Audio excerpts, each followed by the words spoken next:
Welcome to the Victorious Souls podcast with me, Danielle Burnock, your host, that lady on the internet who loves you at danielleburnock.com, connecting you to the love that heals. And today I have with me Clint Hatton, and he is an author, a motivational speaker, a personal development and leadership coach, and the founder of Big, Bold, Brave in McKinney, Texas. And we're going to get into all the things. Thank you for being with me today, Clint. It's just, I can't wait to get into your story. You have so much to share. Oh, thank you, Danielle. It's been my honor to get this thing set up. We had a chance to chat before we decided to do this call, and I'm super excited to talk to you. Like I said, you have so much to share, and you founded Big, Bold, Brave after the death of your son, Gabriel. Yes. But you were no stranger to trouble before that happened. You had a whole lot of trauma and other things that went wrong in your life. Can you bring us up to speed a little bit of some of the things that you have been through before that? Yeah, it's funny, because it's when it's your own story, you don't think that much about it. But I remember somebody asked me that one time, just like you just did, and if you write it out as a list, it's like, wow, that's a lot. Yeah. It didn't always feel that way. But I think for me, it's funny. I grew up in Southern California, which I loved. Back in those days, I'm 57, so that was quite a few minutes ago. But it was a great place to grow up at that time, and sunny weather. I played sports, so I loved football, baseball, and I felt like I had a pretty normal life. I would say we were probably middle class, maybe lower middle class. We didn't have a ton of money, but we didn't want for anything, so life was good. And then went through some pretty tough times around 11ish. My parents had already been married for over 25 years. They had me pretty late, and some really tough times hit. My dad ended up having an affair, and through that ended up moving out. And this little tidbit I'm giving you lasted about 2 years total, but ultimately he moved out. Things got pretty ugly. They had gotten married when my dad was 18 and my mom was 16. They were from a different generation, coming out of the Korean War and that kind of thing.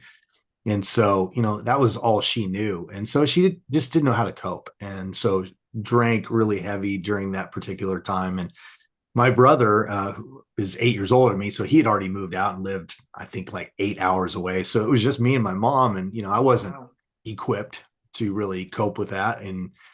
But in a sense, I became her counselor. And I say that only in the sense that, she would talk to me about all this stuff. But, what did I know? I didn't know anything. I was just a kid. You're a kid, yeah. I wanted to go back outside and didn't want to have this conversation. I just want to go play, But anyway, ultimately, my mom ended up with suicidal ideation, tried to take her life a couple of different times, and actually with me twice. There was one incident in a speeding car that we spun out when she had drank too much, and fortunately we both obviously survived that. We didn't even hit anything, which was pretty amazing. And then there was another time with a handgun that she was threatening to kill herself. And it was a rough time for all of us. Now I want to say this before I finish that story. My parents reconciled. They ended up married for over 65 years. They both passed away about 8 years ago, and we had a tremendous relationship during my adult years. But that was a really, really tough season, and it caused me to begin to make some really bad decisions for myself in terms of coping. So, even though I was an athlete, a lot of alcohol and drug abuse started by the time I was 13 years old or so. And that really carried forward into my adult life, even to the point where, and I don't know, you and I had talked a little bit beforehand, but I don't remember if I shared this with you or not, but I was a professional salesperson in my 20s.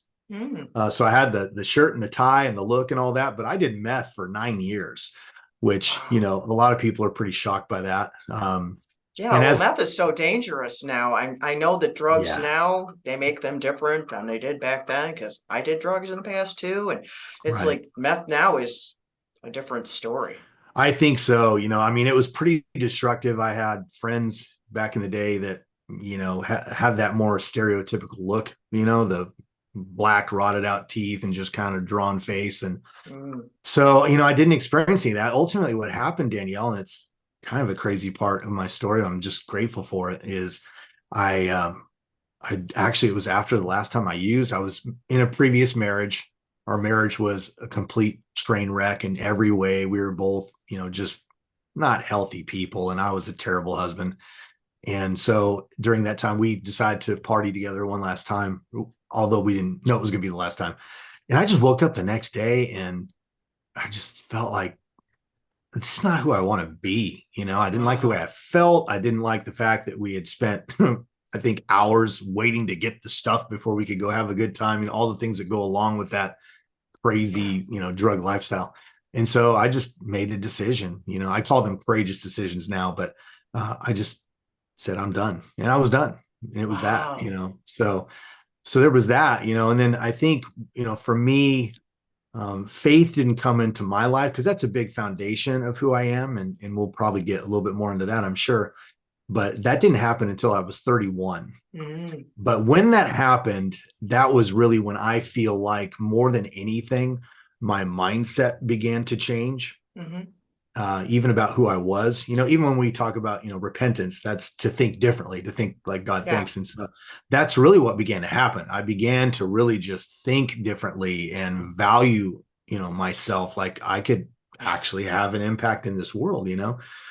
So got on a pretty good track, but that that didn't stop the punches of life from coming, right? So ultimately, after my divorce, my previous wife divorced me because I had expressed I wanted to go into ministry, and that just wasn't something that she was interested in and wanted to do other things, and that was fine. And so she moved on. I moved on a couple of years. Well, almost 3 years later is when I got married to my bride now of almost 20 years, Amaryllis. And man, things were awesome. But, you know, there's a part of my story and Gabriel's story that's tied into even that. I actually am not Gabriel's biological father. Oh. It's not something I say a lot, not because I'm ashamed of it or, because I want to avoid talking about it, but just I've been involved in his life since he was really, even when he was in the womb. And so I never have thought about him any differently than just being my son. Oh, wow. But ultimately, we had met, we had a friendship, but I was ready for a relationship. She was not. And, due to some circumstances of, just some choices she made, she ended up pregnant and with Gabriel. And, Amaryllis has got her own amazing story. She really does. I mean, she's my best friend, but she's one of the strongest women I know. And she had to go through some pretty rough times, even making that decision and, carrying him during that time. The Mhm. things that she had to deal with, especially in the church world, was pretty ugly. I But can imagine. but for her, it was, it was a crossroads. And so, it could have taken her down and away from her faith. And instead, it actually sent her in the other direction. And Mhm. she chose to just really give God her all, and so it turned out amazing. So I have an amazing wife. But anyways, but she was pregnant when Mhm. we first started to actually date. There's a whole story behind, she had just a little fling with this guy in another country when she was on a vacation, and he never wanted anything to do with anything. So he was never part of that life. But ultimately, we got married when Gabriel was 16 months old, and he was always my son. And so, Mhm.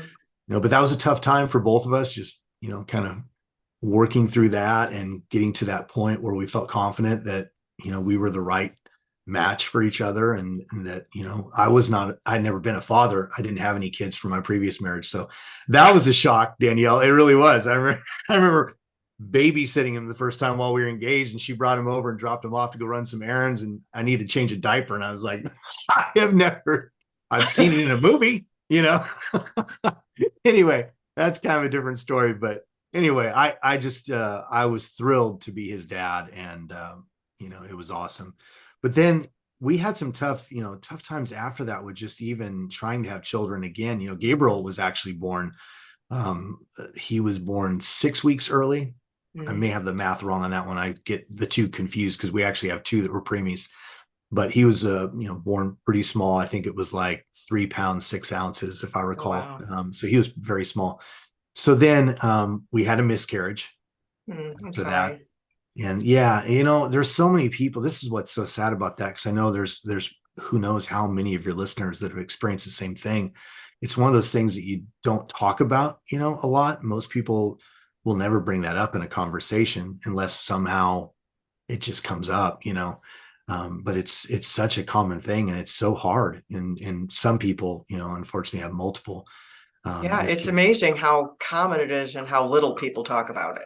Yeah, well, I it's fun. have two grandbabies that are, Okay. I have two grandbabies in heaven, but my son and his wife, they had two miscarriages. Yeah, gosh, I'm sorry. It's hard. It's funny. I don't think I really caught, or at least I'm not conscious of knowing anybody until after we had one. Hmm. And then all of a sudden we had all these people that we knew reaching out. Hey, I'm so sorry.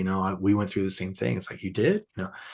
so, so that was tough, but we just made a decision because she does not handle pregnancy well. Amaryllis got preeclampsia with Gabriel. That's why they had to take him early, which is super I high was blood chuckling pressure. because I say that about myself that I didn't handle pregnancy well. I was not laughing at your wife. I Yeah, was oh no, laughing because no. I could relate.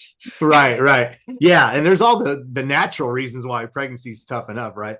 But just her body doesn't react well to Right. it. So then we had the miscarriage, and then we're like, we're gonna try again, So we did pretty quickly against the doctor's advice, but we just felt like we were supposed to, and so we did. And so our middle son Joel came after that, and so that was a different experience, Danielle, because he made it all the way full term, and he was Wow. not a monster, but he was, I think, around 7 pounds, something like that. Yeah. But even that ended up being a pretty crazy challenge because in before she went in, because she tried to deliver full term, and after like 12 hours, she just wasn't budging past like a 3. And so Mm. they decided, okay, it's time. And then they were trying to give her an epidural, and they're getting ready to roll her in to have a C-section. And he touches down low, and he's like, can you feel that? And she starts screaming, yes, yes, I can still feel it, so Wow. the epidural wasn't taking, and finally they got that to work. And then ultimately, so they do the C-section, and then coming out of it, she wasn't coming out of it, she wasn't waking up. And then Wow. when they finally did, they actually pulled me out of, I was in the room, with Joel when they brought him in to clean him up, and the umbilical cord, or excuse me, not the umbilical cord, but just they allowed me to help clean him up and put him in his first diaper. And they came and got me and asked me to come help him. And so I go in there, here I'm leaving what seems like a really joyful situation, and they're telling me, Yeah. okay. And you could tell, doctors, we have a lot of doctors in our family too, sometimes you can tell, right, that they're being professional, they're not trying to panic anybody, but you read the body language in their face, Yeah. and you could just see the concern, and they're like, we need your help, we need you to talk to her, we need you to touch her, we need you to try and keep her awake, and so that went on for a little while, and obviously she did come out of it, but it was a pretty, scary Oh, moment. yeah. Yeah. And then we were done. Like, agreed. We're done. This is it, We're right? not doing this Good. again. Two's a good even number. I love it. And then 5 years go by, and she actually never pressured me at all. But there'd be every time we'd run into a baby, you could see it. She'd hold him. I'd be like, oh, you're looking kind of comfortable with that. And ultimately we had the conversation, and I mean, I was not a young dad, so I was kind of like, oh, I don't know. But we decided, okay, well, we were using birth control at that time, so I'm like, okay, well, we'll stop it, and we'll just see what happens. And so she ends up pregnant again, and this time the first 3 months, again, it's like, oh, great, things are going great.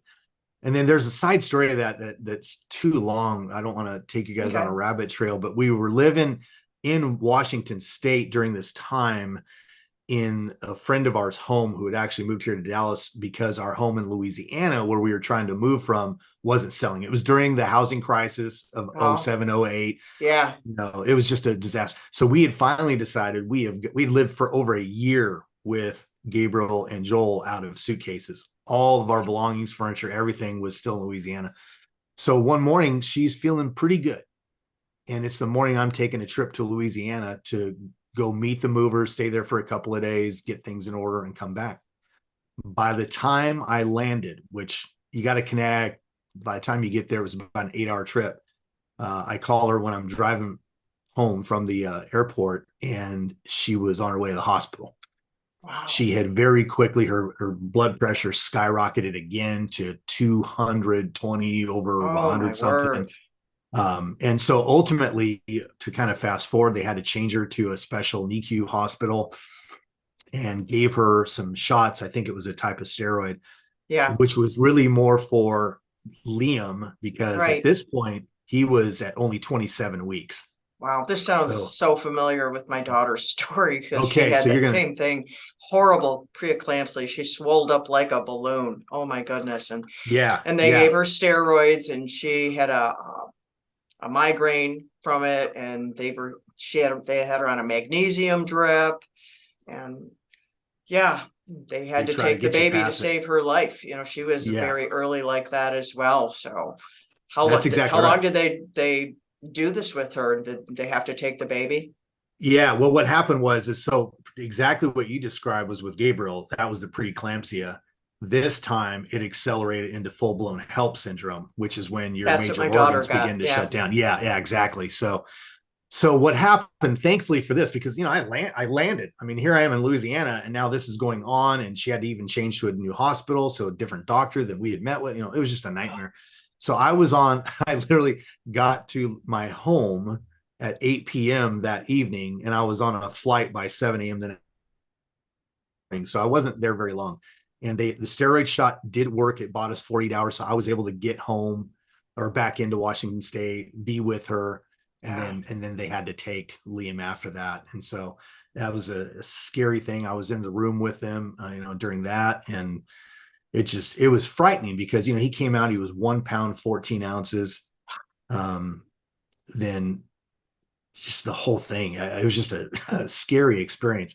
Oh wow. Fast Yeah. forward, ultimately he had, like every other kid that was born that early, they give you this long list of these things that likely could happen. And you're going to have therapy for probably years and, all this stuff, speech therapy, all these different things.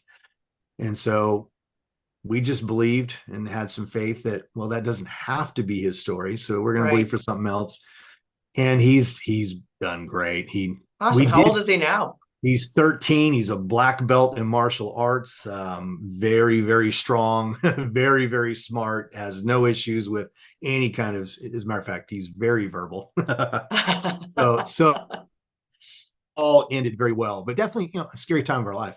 Oh yeah. So how did you overcome through that time? One point in your story, you're talking about faith. Did you have faith at this point? Where did that come in with having the kids?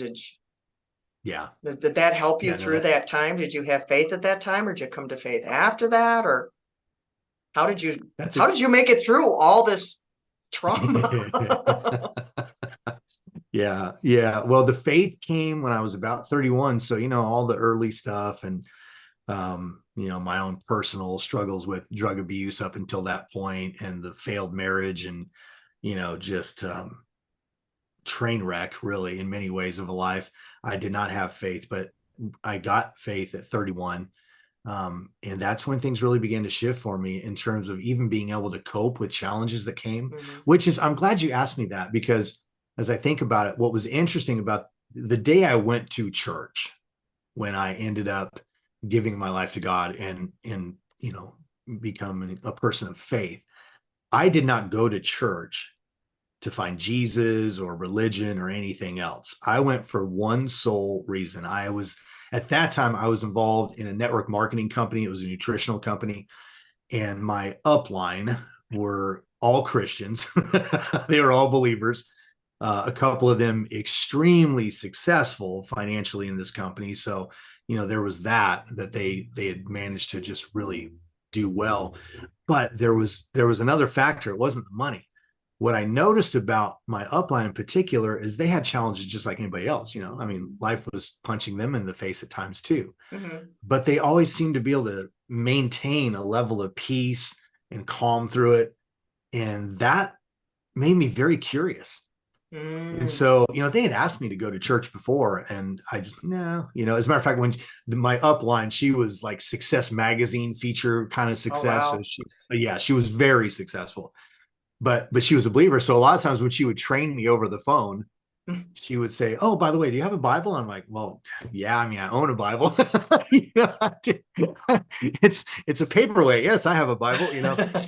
But she would read me a couple of scriptures, and she wasn't preachy or anything. She, wasn't overbearing trying to change me or anything. She just Mhm. interjected scripture here and there. So she would ask me to go to church, but it's like, no. But there came a point where that's what I saw. I just thought, okay, I don't know what their secret sauce is, but this is something else they do. So I literally went that day because I just wanted to see, okay, this is a part of their life. Let me just go check this thing out and see, Curiosity, yeah. yeah, that was it, and I had a very, very, strong, um, I don't know quite how to explain it for your listeners because it was a pretty crazy experience for me, but I An had a very experience. That's a good word. tangible, yeah, very tangible, even felt like literal physical, touch from God and just being introduced to him. And I felt this love that was so real. And, so I had a really strong encounter just where I felt like, okay, this nebulous God that I've said I believed in, it's not like I was not an atheist, I'd always said I believed in God, but now he became real, so that really became huge and a foundation for some of the things that we have been through that I can't imagine. I mean, Danielle, I remember being in the NICU unit because you've experienced that. Yeah. I remember being in the NICU unit, and at that time, this was during the N1, how do they say it? It was the bird flu. I can't think of the virus number now. N1H1 or something? Yes, N1H1. It was during that. And so it Mm. was a lot like what we all just went through with COVID in terms of my wife and I were the only ones during the entire 2.5 months that Liam was in the hospital that could even visit him. No Wow. grandparents. My sons couldn't visit him. So there was all that going on. And it was the largest NICU unit of that region, just meaning there was like 50 of those, little cocoons. So it was a big NICU unit. So Hmm. we would see other parents, come in and out, and they had some ground rules. You actually weren't allowed to engage anybody else. You were Wow. supposed to just not talk to anybody and, leave them to themselves. And Oh, the I'll just isolation. Oh, the feeling of isolation. Danielle, I'll never forget. And there was one couple in particular that just I can see them right now, even in my mind's eye. I just remember watching them, and you got the Brady bell going off. If people don't know what that is, that's when their brain and their major organs don't know how to communicate yet because they're not fully developed, right? They're supposed to be in the womb another couple months. And so that Brady bell going off is when their brain and their lungs are not connecting and basically they're forgetting to breathe. So it's very scary, and it Mm. happens dozens of times a day for Yeah. weeks. And I remember those would go off and you'd see the look on these parents' faces, and they just look so hopeless. Yeah. So we would pray silently, for them, but you couldn't engage them. And just so anyway, I just say that to say, with some of the stuff we've been through, it's still hard. Your faith doesn't keep you from pain and difficulty, but it definitely is something that is so real that keeps you moving, keeps you uplifted, gives you that hope of something that you can hold on to that I can't imagine going through any of the things we've Yeah. been through without that. Wow. That's that's a lot. See, I wanted to bring that for people to hear, because then after this, you had how much time went by from you had Liam until you lost Gabriel? How much time went by between then? Yeah. So Gabriel, his accident was on September 23rd of 2019. So at that point, Liam was 9. So about 9 years. So Yeah. Yeah. 9 wonderful years. Oh yeah, I mean we did. We've had a great life, I mean there's ups and downs like anybody, much much less dramatic than what we just talked about for sure, but we still had financial struggles at time. We were in minute, you know very early on, and nobody gets into that, to get rich. That's not how it works. So, we had some financial troubles here and there and things like that, but All in all, we were living our dream, which was to be a family and to do things together. And, our boys were healthy and strong and gifted and all those things. So there was a lot of hope for the future. Awesome. So tell us about Gabriel. Tell us about Gabriel. What was he like, and what led up to the day that he had his accident? Yeah, Gabriel. So as your listeners now know, I wasn't fully immersed in his life until he was about 16 months, because that's when we got married and actually Mhm. started living together. So, but he, oh my, he was brilliant from day one. Just really, really smart. And actually, all three of our boys are actually, we're blessed. They're all very intelligent in their own way. But he was one of those ones that it just, whatever he wanted to put his hands to just came easy. Even Wow. school, he just cruised. He ultimately ended up graduating a year early as well. It just was easy, anything you want to do. And Wow. so, but he was he had a great communication skills at a very young age, which, which was really cool in some ways. And at times very frustrating because, like 6, 7, we'd be like, okay, he's going to be either a CEO because he has to be in charge of everything, or he's going to be a lawyer because he Mm, loves to debate and argue. And I like to say facts didn't always matter. He just wanted to win. So, mm. he was very much a go-getter, we could say it that way. Love life, very adventurous. And so, but what happened ultimately is around the age of 8 or so, he went up in a small aircraft with his uncle Danny. And for him, it just like got him so excited. He came back from that flight and he's like, oh my gosh, I want to fly a plane. I want to be a pilot, but he's 8. So we're like, Okay, we'll sign you right up. hey, yeah, yeah. I mean, one, we've got time. And two, you're 8. So, and we didn't say that to him, but you're thinking, okay, and next week you'll want to play in the NFL. And the week after that, you'll want to be a firefighter. Who knows. But with him, it wasn't that way. Hmm. He didn't necessarily know immediately that he wanted that to be a career, but Hmm. he never let go of I'm going to fly. I am going to fly. And so then by the time he was a freshman in high school, we had a pretty unique opportunity here where we live. We live in McKinney, Texas, which is just a little bit north of Dallas. There's a 4-year aviation program in our school district in the high school, which is pretty unusual. There's not a lot in the country. Oh So he was yeah. able to start the education component of it really early. And then Wow. he also joined a club. It was called Tango 31 Aero Club. It's a little club that's at an airport, municipal airport, really close to our house. And so that was founded by a guy named Kevin Lacey, who just wanted to mentor teenagers that were interested. He had to work really hard. He didn't get much support from his parents, when he was young. And so he wanted to do something for teenagers. And so he started this club. And by the way, some of your listeners may have heard that name, and Kevin Lacey flying.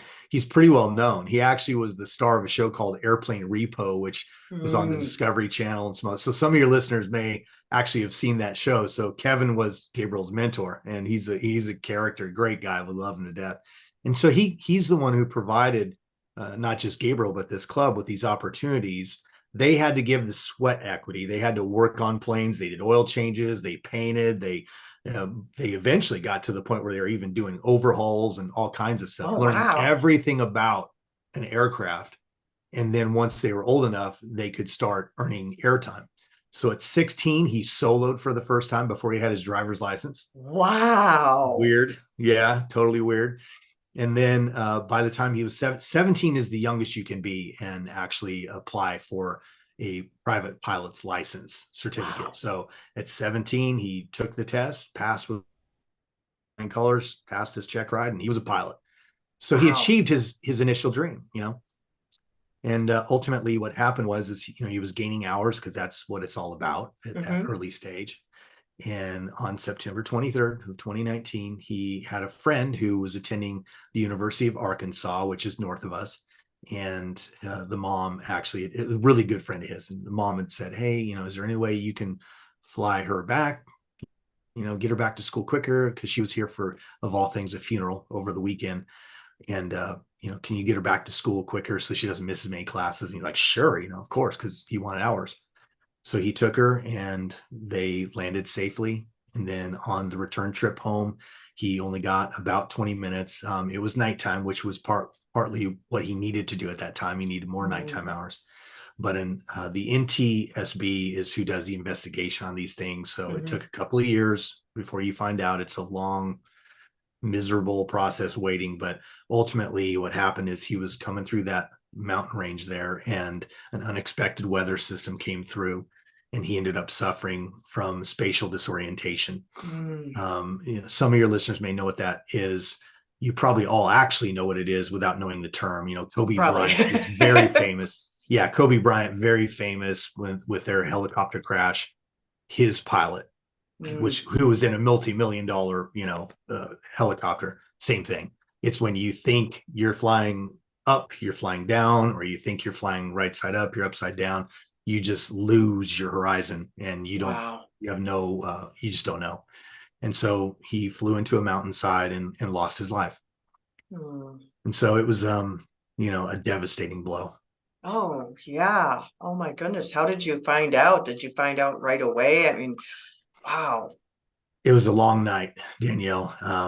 Again, a lot of nuances and details that probably are too long to go into, but ultimately the night started at about 8:30 in the evening. That was when Kevin called my wife. I was out running errands and I walked in and I saw her on the phone, and so you just know, you see this look and you hear certain words and knew something was wrong, And so at that point, all we knew was, because Kevin tracked him anytime any of his pilots were in the air. He was tracking them on an iPad device with some software. And he says, I know he went down. I don't know where. Haven't been able to. I mean, we know the region, but can't pinpoint the location. And I can't reach him by phone. He's not answering.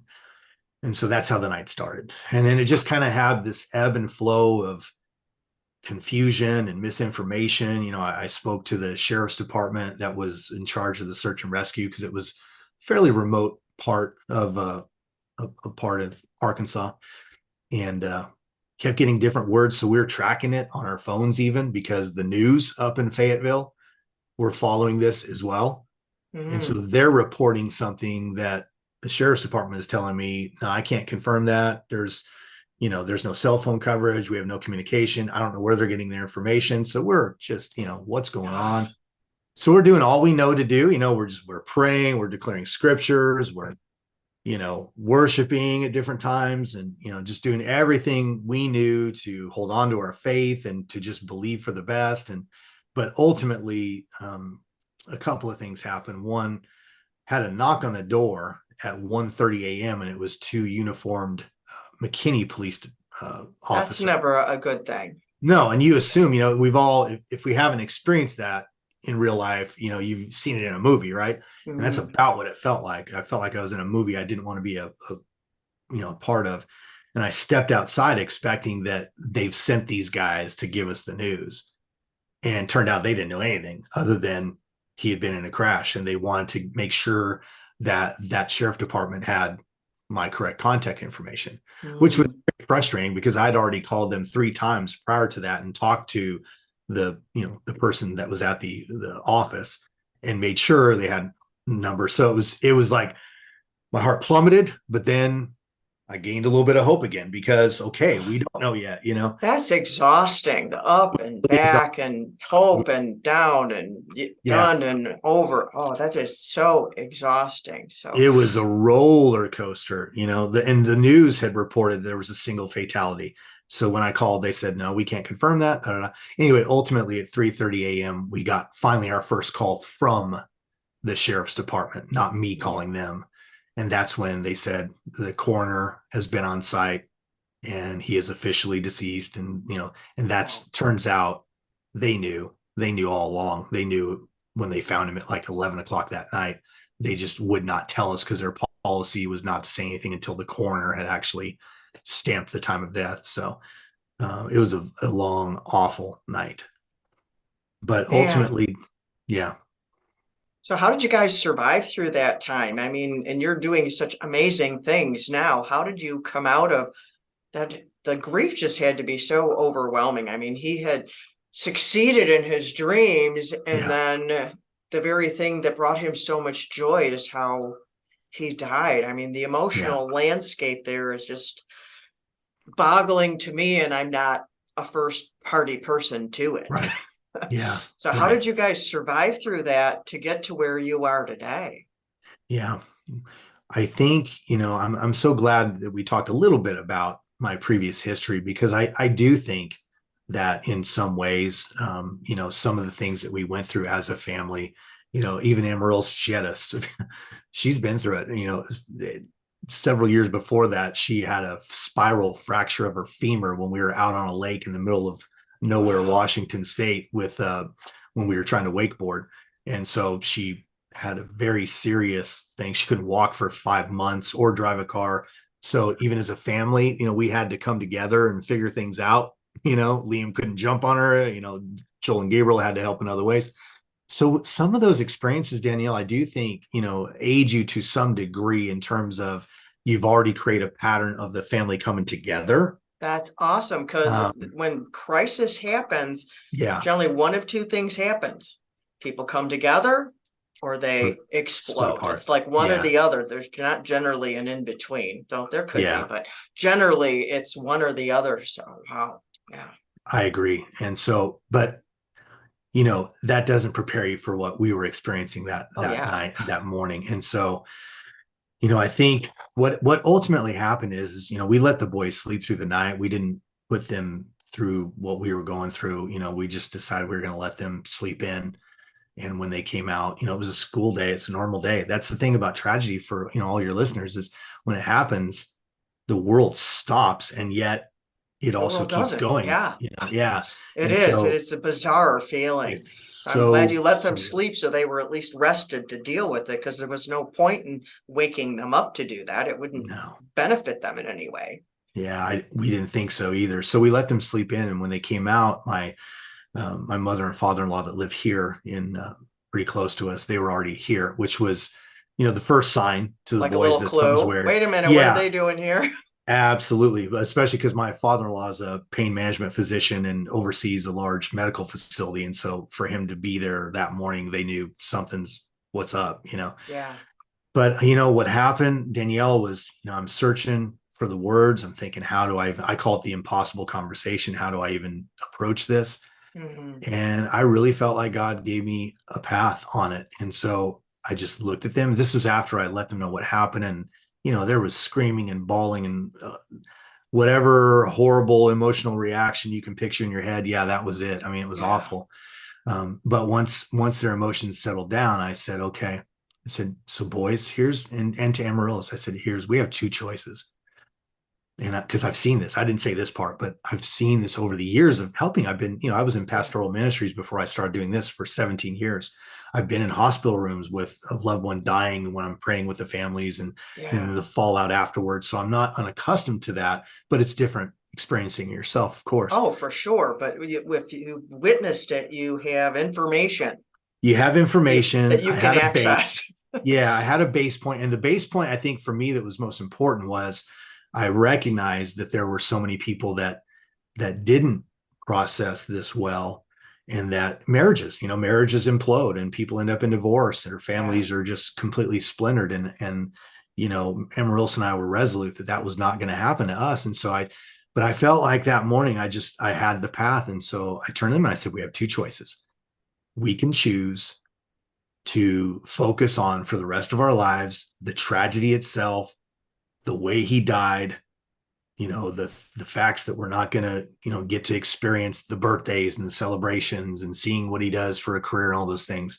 We're still going to feel those things and experience those things as Right. far as Right. moments, but if we focus on that, if that becomes our main thing, then we're going to become shadows Miserable. of who we were supposed to be. Yeah.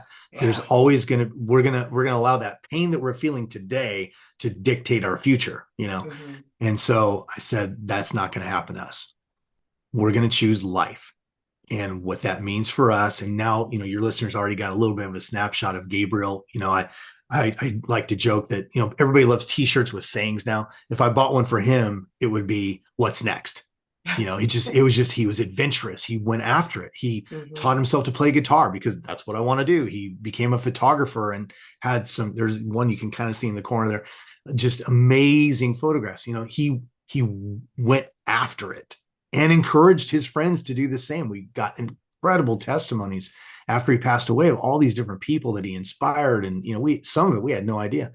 And I Wow. said, so here's the deal. I said, the only way we can honor Gabriel really is if we choose to live the way he did. And if we choose to honor him by attacking life our way. Now it's going to look Wow. different. We have different gifts, Oh we have yeah, different definitely. talents, different, pursuits, whatever. But that's one thing we're going to do. And we're going to do that as a family. Big, Bold, Brave didn't quite exist yet. The name, the phrase.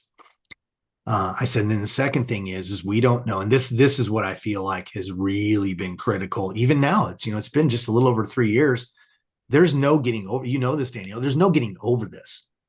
That's not even a goal. We're never going to get over it. Our lives were changed forever. There's a Mhm. crater size hole that only Gabriel can fill, that nothing else can fill.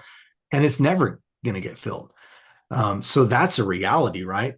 Mhm. But, we knew that we had to stay tight together as a family. And so the second thing was, I said, we don't know how it's going to look for us grieving. I can't tell you how I'm going to feel from day to day. You Mhm. can't, we don't know. We may be angry. We may be sad. We may get close to going into depression. We may, all these different things. Right. And so here's what we're going to do. We're going to walk this out together and we're going to do it as a family. And here's what that looks like. If Wow. I need to cry, I'm not going to go hide. You're going to know it. I'm going to do it in front of you. And mom's going to be free to do it. And if one of us is angry, we're not going to try and talk each other out of the anger of the moment, Mhm. Yeah. We're going to allow them to process, whoever it is, we're going to allow them to process that emotion. And so if mom's crying, I'm going to hold her, but I'm not going to sit there and go, don't cry, don't cry. It's going to be No, okay. don't tell people to not Yeah, cry. no, It's no. therapy. Absolutely. Yeah, absolutely. So, that's the decision we made. It's like, this is how we're going to do it as a family. And I remember saying, I don't know if I said it quite this way that morning, but it's a quote in my book now is we just made the decision that it was okay to not be okay, Mhm. but it was not okay to not be okay alone. We knew isolation is a killer. And Yeah. so we walked that out, from day one. And it wasn't perfect, Daniel. We are not perfect people. We didn't walk It, this out I perfectly. know perfect doesn't You know, exist. Only one no, thing's perfect. no. That's God, and that's it. Yeah. Yeah. So, there were times where we had to recalibrate to that, and okay, remember, this is the agreement we made as a family. We're going to, we need to talk this out. Maybe Joel carried it for a week and didn't say anything and was feeling something, Mhm. but part of that was asking each other what I call, there's something that I like to talk about a lot called courageous decisions. Mhm. I believe life is full of them, right? There's lots of courageous decisions we got to make. But this was one of them. You got to make a courageous decision to open up and talk about it, right? Mhm. But we also had to make a courageous decision as a family to be willing to ask courageous questions Mhm. and be okay with the answer, Yeah. because there may be a given day, and this all happened, right? So there may be a given day where I'm okay, I'm feeling good, and then I look at Amaryllis and I don't know, she may not be feeling great. And so you got a couple of choices there, right? You can just kind of choose to ignore it and see, and I'll just wait and see if she brings something up, or you can ask the courageous question, are you okay? And And listen then for the turned answer. out, yeah, And and listen for the answers. People exactly. ask things like that, like, "Hi, Mm. how are you?" And then they walk away. But we have to Yeah, listen for the answer. yeah, absolutely. And so I may ask her on a given day, and then I'm not okay, and she would cry, and we'd talk it through, and then we would, there's something that I think we all know this intellectually, but we're not necessarily good at executing it in our lives. And that is, our lives are a constant exchange of emotions. Mhm. It's the way we were created. Mhm. We go through different emotions on autopilot all day long, every day, our entire lives. But there's also those times where you actually are conscious of it and you can choose to switch emotions. Like I can be angry and then I can stop myself and I can breathe a little bit and I can choose a different emotion that better serves me for that situation. Right. And so that's something that we allowed each other to feel pain. We allowed each other to feel sad, whatever it was. And then once we allowed ourselves to feel that emotion in that moment, then we would exchange it for another one. It may exchange it for joy. It may exchange it for, something else. Yeah, But because it creates a release. Like if you have a tea kettle, people, I don't know if people use them anymore, but they would we have have like a one. whistle thing on them. We do. And if it didn't have that, if it was just closed, it would blow up. It has to have that release of the steam, otherwise it will blow up. So releasing those different emotions, it empowers you to have the strength to make that courageous choice to choose the other emotion, because now you've processed the one that was so intense. You didn't shove it down, so it will blow up later. You let it out in a constructive way. Yeah. Yeah, that's so true. And you probably have had some more more medical experts or mental health experts on this show, and I'm not going to get into that because that's not my expertise. But we all know that are in this lane, right, of personal development and helping people, that there's tons of data out there to support what you just said. Yeah. That we know that there are an enormous amount of negative consequences in our bodies, in our mind, that will ruin our lives for years and years and years if they go unattended. And sometimes we don't even know it. Yeah. If I could, Danielle, maybe I have a really quick story that's an example of what that actually looked like. If I could share that. Sure. Because I And then think a we'll lot get of into people, the big, bold, brave. yeah, because I Your think story, a then lot we'll of get times into big, people, bold, brave of how that came about and in your book and stuff. So I story love first. that. Yeah, thank you. Well, I want to share this story really quick because a lot of times, we have conversations like this and we're talking about things that are really helpful and true, but then you don't necessarily know, okay, but what does that actually look like? Yeah. And So one that's why example this is, story is important. I just finished yeah, reading a book that was full of a lot of talking about without the stories to make me understand. So I felt really kind of lost a lot through the book. So I now ended up what? skimming it a lot because I'm like, well, where's like the point? Then there were some Right. stories I'm like, oh, that was really good. And it's like, well, we're talking about this and about this and about this, but what are we talking about? Yeah, exactly. How do I do that? So, and this is just one example, but this was just actually the 4th of July this last summer. So, a few years down the road, but the pain will never be gone. And it's not even a goal of mine because the pain exists because of the love I share with my son. I mean, it's my son. So the pain, never feeling that, is not the goal. But the goal is to not allow the pain to trap me in that and dictate my life. Right. Right. So very real example, 4th of July, we're down in Florida where we have family. Her dad has a boat. We're out on this island just outside of Tampa. And it's a beautiful day. Again, it's the 4th of July. It's a big party. There's a bunch of boats lined up, including ours, along the beach. And so they've got their floaties and they're bouncing in their floaties, and everybody's got their beverage of choice, whatever that is. And I didn't have a floaty, but I'm just bouncing in the water with everybody else. And we're having a great time. And then all of a sudden, and I honestly don't even know what the trigger was. And you don't need one when you lose, a loved one. But I just began to think about Gabriel, and it just made me sad that he wasn't with us. And so, tears just started to stream down my face. I had sunglasses on, so it wasn't totally obvious. And I just knew that I needed to feel this. And so nobody knew what was going on. I literally just kind of bobbed in the water about 20, 30 feet away from my particular group of people. Nobody even noticed because the music's going and everybody's having fun. And for about 30, 40 minutes, it wasn't like this over, like weeping loud and travailing. It was just tears just continued to stream down my face for probably 30, 40 minutes as I just thought about him.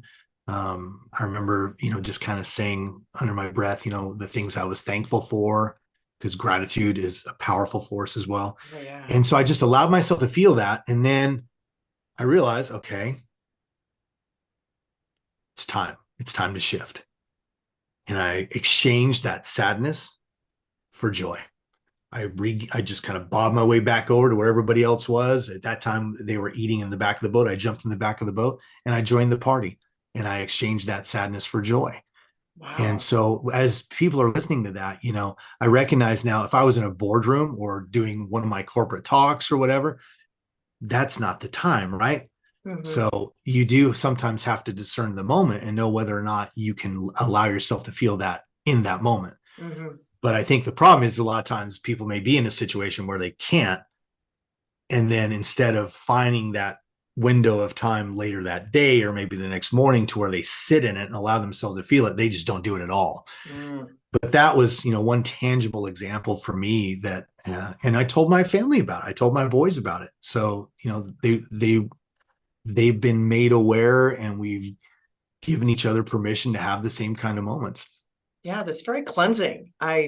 There's a study out there on tears, which I have Hmm. shared when I've taught grief recovery classes, that tears have a different um, chemical makeup. If you look at them underneath a microscope, there's a woman who Hmm. did a study on them.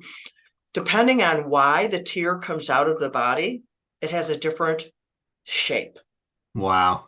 If it's from anger or sadness or cutting up onions or whatever it is, all the different things, it is just phenomenal how they look completely different from that source, because tears carry an enzyme out of the body as well. So when you were weeping that day, Hmm. Hmm. you were getting the gift of it was carrying those grief enzymes out of your body. It was a cleansing experience that you allowed yourself to have, because not letting that come out is where it gets toxic and your body gets sick.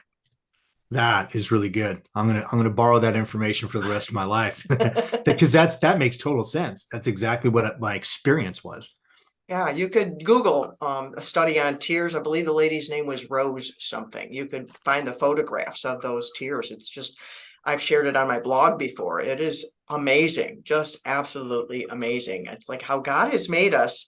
Yeah, The science is just, it's so extraordinary. I just love it. So let's get into Big Bold Brave.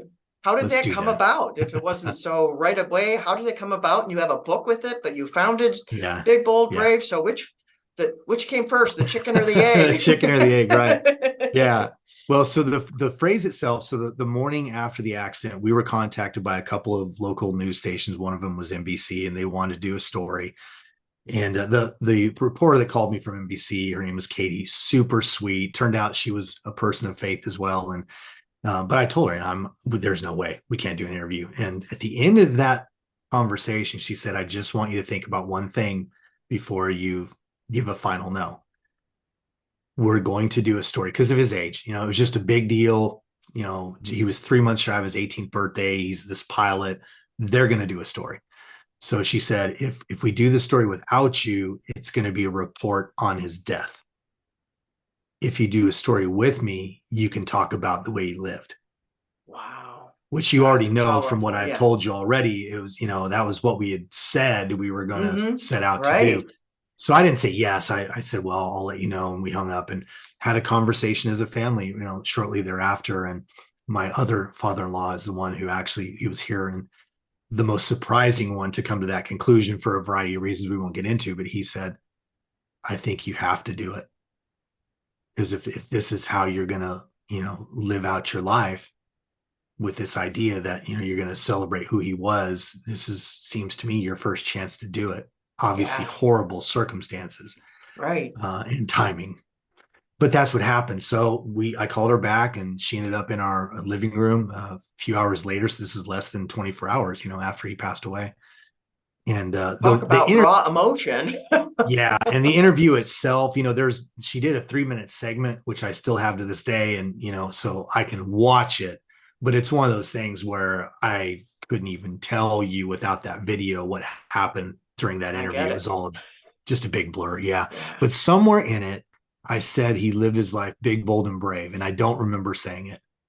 But then what happened was when they come, anytime, if anybody that's involved with video knows this, that, you don't always air everything, you cut, you edit, whatever.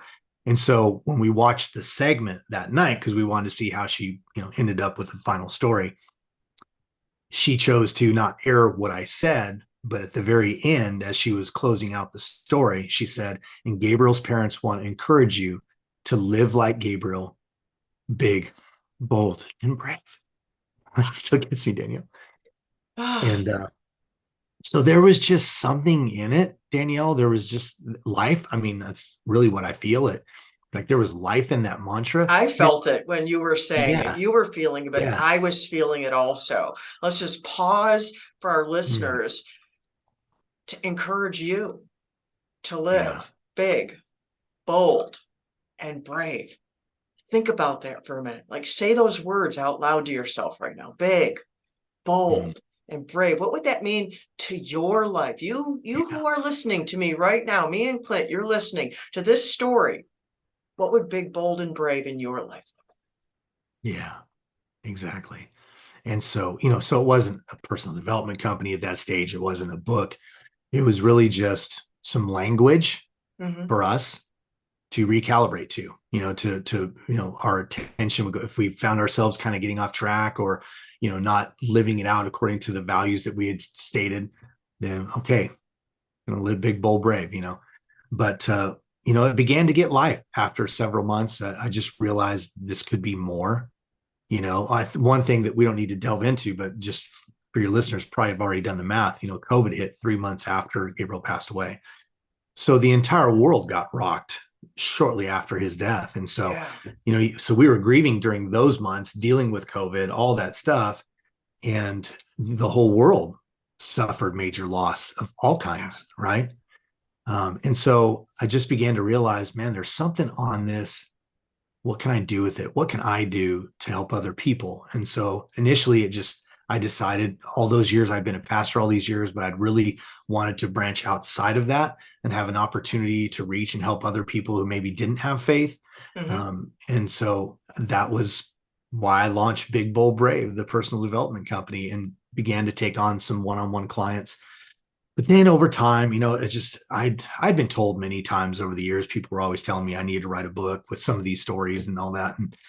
And so it took a couple of years, Danielle, and that's not very long. So for your listeners, I want to acknowledge that 2 years is not a long time. I'm not saying that, oh, it's been 2 years, so you should be able to write a book. I know some people who wrote a book, months after. Mm-hmm. That was not me. I didn't have the capacity for that. But for me, after a couple of years, I felt like it was God's timing. I felt like I have the capacity now to sit Mm-hmm. down and write this thing out and see if I can help someone. And Howard Behar, who wrote the foreword on my book, most of your listeners probably don't know him by name, but they'll know him by what he did. He was the former president of Starbucks International. He's the one that Mm-hmm. helped Howard Schultz blow up Starbucks into the world dominator that they are. And I had a conversation with him, a brief conversation. We'd been connected through a podcast of all things. So that was interesting. He's the one who told me, he gave me the best advice because I hadn't decided to write the book yet until I was on this conversation with Howard. And he said, listen, you need to write this book, but don't worry about writing it to become a bestseller. Don't worry about writing it to make money. He said, I want you to write it like you're writing it to one person, just to help one person. And I For remember telling him, impact, write the book for impact. Yeah. I can do that. Yeah. So Do you the have a next copy day, of your book? Can you hold it up I do. and what's the subtitle of it? It Big is Bold how to Brave. live. Yeah. How to live courageously in a risky world. Wow.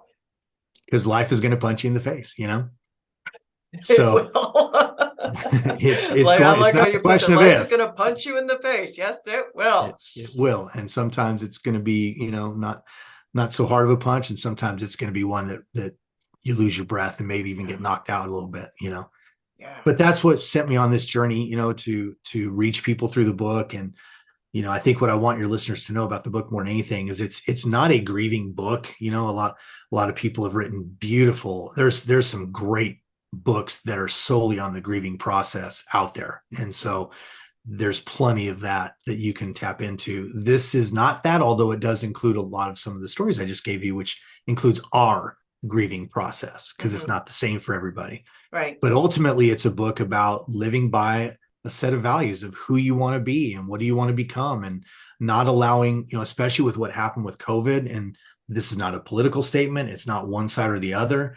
Everyone agrees that fear became just dominant across our Yeah. globe, and people are afraid of all kinds of things, not just COVID, Hmm. And so it's a book to help you get past fear, to be willing to even take risks, sometimes. And for me, the risk was, I'm going to leave behind this comfortable position that I've had doing what I've done for all these years. And I'm going to start a business, and I'm going to try and reach a new audience. And, we're just going to see how it goes. So And where can so, people get your book? Can you get it yeah, from your website, on Amazon, bookstores? Where? absolutely. So right now the book is available anywhere books are sold. My official launch is going to be February 1st, but you can get the book now. What I'm encouraging people to do is, especially for listeners here in the States, if you go to my website, bigboldbrave.us, and you can find everything there. It's kind of one-stop shopping. So you can find the book, you can find out about my corporate speaking engagements, coaching, all that kind of thing. And what I really want people to do is subscribe on there to my email list, because I've got some new projects coming later this year, a coaching package, a podcast, Stories of Big, Bold, Brave Humans, where we're going to share stories of people that have overcome, and not just overcome things though, but then serve people with that. And so there's lots of new things coming. But your international listeners, please subscribe for that. I'm going to be sending out a newsletter once a week. But for the book, you'll want to go to Amazon or one of the other online retailers, just because shipping nowadays is crazy. So Yeah, definitely. So before we sign off here, is there anything you want to make sure that you get to tell the people, that if they take one thing away from today, that for them to hear what you have to say right now? yeah, there is. Yeah. As a matter of fact, it hit me right before you asked that question. I think sometimes we hear other people's stories, and sometimes it's positive in that we think, oh, okay, I'm not the only one. But other times you think, but I'm not them. I can't do that, and there's something super special about them. And I'm here to tell you, there's nothing special about me. I really believe, and this is on my website, that here's what I believe about all humans. I believe we all have three things. One is, I believe that we were created to be courageous. I don't think courage is this nebulous thing. I think courage is something that God put in you that you just need to learn to tap into. So it's in you already. You are courageous. The second thing is, we were created to be creative. We have a creative genius in us. There's something in every single one of your listeners that only they have. And it's probably something that they do so easily that they take it for granted, and they think, oh, everybody can do that, and they can't. So tap into that. You were created to be creative. And the third one is that we were created to have compassion. Compassion is in us. And we see that happen when tragedies happen, when hurricanes hit. You see the best of humanity, right? Because we were created with the ability to be compassionate. And so I just want to encourage your listeners that you have all three of those things in you. And can life be tough? Yes. Are we going to experience pain? Yes. But you can push through it. You can learn to cope and to be healthy, and to be able to employ those three things and really make a difference in the world around you. Amen. So how can people connect with you, Clint? Yeah, Danielle, the best way is to go to my website, which is BigBoldBrave.us. Yeah, I know it's US. Everybody corrects me, but it's us for me, because I believe we do great things together. So if you go to BigBoldBrave.us, there you're going to find one-stop shopping. They can get the book. They can check out my speaking engagements, coaching, and also all the social media platforms. That way they can choose which one. But what I'd love for your listeners to do is to subscribe, because I'm going to be launching a weekly email coming up at the end of the month. That's going to include just some new things. They're going to include this podcast episode, different things that are going on with Big Bold Brave. So if they want to stay in the loop, that would be awesome. If they're international, they should go to Amazon or any other online retailer for the book, because they'll get better shipping. Awesome.